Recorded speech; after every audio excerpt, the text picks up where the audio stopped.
Travel robot presence. Hey, in this video we are going to talk about the top 10 things to do in Peru. Peru is a country of history, culture, beauty, and adventure, with a full spectrum of possibilities for travelers.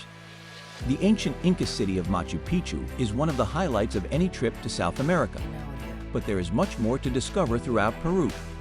You can take a boat trip on the highest navigable lake in the world. Look out over one of the deepest canyons in the world. Try your luck sandboarding in the dunes, hike in the Andes, or fish for piranha in the Amazon. The diversity of the landscape, the people, and the experiences here make Peru one of the most unique destinations on the continent. So before starting this video, subscribe to our YouTube channel for future updates. Let's get started. Number 10. Konka Canyon, Canyon del Kolka. Although it was once thought to be the deepest canyon in the world, Konka Canyon, Canyon del Kolka, twice as deep as the Grand Canyon, is the second deepest after nearby Cotahuasi Canyon. The canyon reaches a depth of 3,400 meters and is the result of a seismic fault between two volcanoes. At the base far below is a winding river. The Konka Canyon area has been inhabited for thousands of years and was home to the Calagua, Cabana, and eventually the Inca peoples. Stone terracing along the canyon walls dates to AD 800 and is still in use today. The canyon is about a 4-hour drive from Araquipa.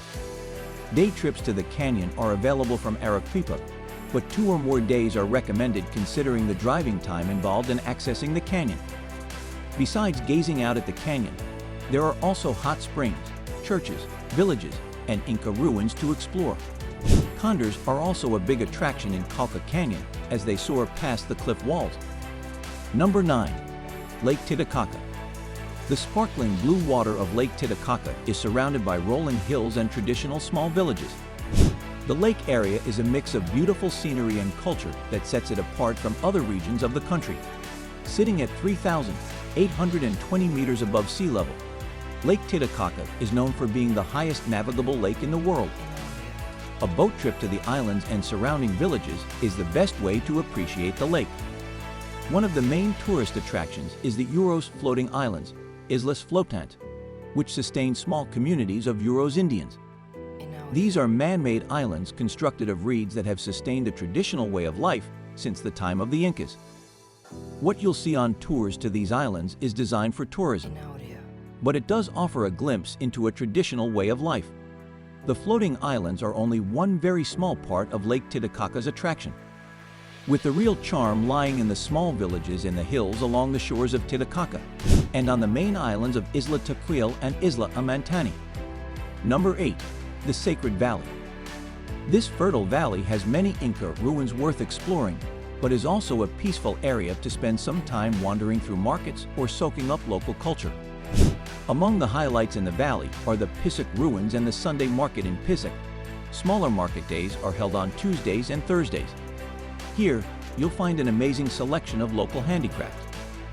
A little out of the way, but worth the trip, is the town of Moray with circular terracing used as an agricultural testing area by the Incas. You've probably seen photos of the perfectly circular terraces on social media sites and other tourist sites. Researchers feel that this innovative style of farming was the Incas' version of a greenhouse. Different levels and different areas had warmer or cooler temperatures along with more or less sun. Moray is located near the small village of Maras and is at a gasp-inducing elevation of 11,500 feet. Number 7. Nazca Lines. The mysterious Nazca Lines are an unusual sight that will leave you with a sense of awe. These huge images on the desert floor were relatively undiscovered until planes flying over the area in the 1920s saw the lines from the air and realized they formed distinct patterns and images. Until that time, there was some recognition of the hillside drawings near Nazca and Paracas, which can be seen from ground level. However, the huge drawings on the flat desert floor are so large that it requires an aerial view to be appreciated. From the air, it is possible to see 70 different plant and animal drawings as well as hundreds of lines and other geometrical shapes. Some of these lines stretch as long as 10 kilometers, and they are spread over hundreds of square kilometers. Most notable among the figures are a lizard measuring 180 meters long. a condor with a 130-meter wingspan, and several others that include a monkey, hummingbird, killer whale, and spider. Although it is not known exactly who created the lines or how and why. Theories hold that the lines were the product of the Paracas and Nazca cultures, sometime between 900 BC and AD 600. Number 6. Explore the real Amazon. Peru is where the Amazon gets its start in life, in Carhua Santa, before winding its way down the Andes and into the Amazon basin on the other side.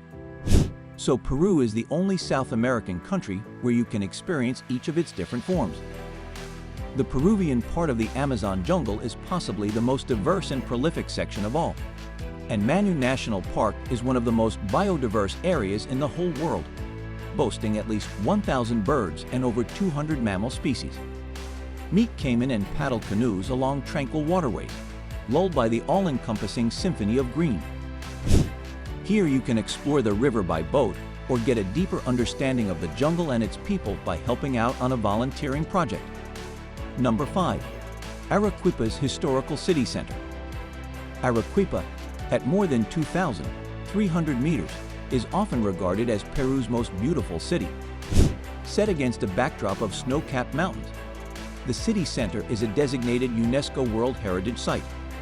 Araquipa's main claim to fame is the old architecture constructed of sillar stone, a volcanic rock that radiates a bright color in the sunlight. Most of the colonial buildings in the historic city center are made from this stone, giving rise to its nickname of the White City. Number 4. Aika and the sand dunes at Huacachina. This picture-perfect, palm-fringed resort town, just west of Aika, is situated around a lagoon surrounded by huge sand dunes, some of which reach 1,000 meters in height. People come here to try out the sport of sandboarding. Similar to snowboarding, sandboarding involves surfing down the sand dunes on specially made sandboards, which can be rented in the area. For the less coordinated, renting dune buggies is another great way to get out and enjoy the landscape. Aika is slightly higher than the ocean and consequently is not affected by the usual coastal mist like other towns along this stretch. The town has a year-round sunny and dry climate, making it a good place to visit at any time. Number 3. Pisco and the Ballestas Islands. Almost directly west of Pisco, the Islas Ballestas, sometimes referred to as the poor man's Galapagos, are home to hundreds of thousands of birds, large colonies of sea lions, pelicans, penguins, and dolphins. Boat tours from Paracas and Pisco, which visit the islands daily, leave in the morning. The full tour takes you past the Candelabra, a hillside geoglyph seen from the coast, and then spends a considerable amount of time boating around the islands watching for wildlife. This tour is generally a half-day trip, returning around noon. The Paracas Peninsula, jutting out into the Pacific Ocean just south of Pisco, is home to the Reserva Nacional Paracas and the largest section of protected coastline in Peru. The shoreline of the Paracas Peninsula supports a huge variety of wildlife, with approximately 200 species of seabirds, 2 types of sea lions, a rare type of otter, and the endangered Humboldt penguins. Number 2. Barranco. The quaint hillside district of Barranco, just south of central Lima and Miraflores, is a charming area within easy commuting distance of downtown Lima. With unassuming colorful colonial architecture lining the narrow streets and hillside ocean views, the area offers a much more relaxed pace than the city. The area has long been popular with artists and poets, giving it a bohemian feel. This is a great place to wander in the afternoon or enjoy a meal, particularly at sunset, at one of the restaurants overlooking the ocean. Besides the atmosphere, the one main tourist attraction in Barranco is the Puente de los Suspiros, Bridge of Sighs. Number 1. Machu Picchu. Machu Picchu is one of the most dramatic settings of a ruined city anywhere in the world. Almost as impressive as the ruins themselves is the spectacular backdrop of steep, lush, and often cloud-shrouded mountains. Standing near the caretaker's hut, looking out over Machu Picchu, the jungle-covered mountains, and the river far below, you can imagine why the Incas chose this place to build their city. Historians believe the real lost city of the Incas was at Espiritu Pampa, a ruin Bingham knew of but discounted as being insignificant. The journey is also part of the experience of visiting Machu Picchu, whether it's by hiking the Inca Trail or seeing the route by train. If you love similar content like this, take a look at my other videos. And if you like it, please smash the like button and make sure you subscribe to the channel and hit the notification bell. If you have further questions, feel free to comment down below. See you in the next video.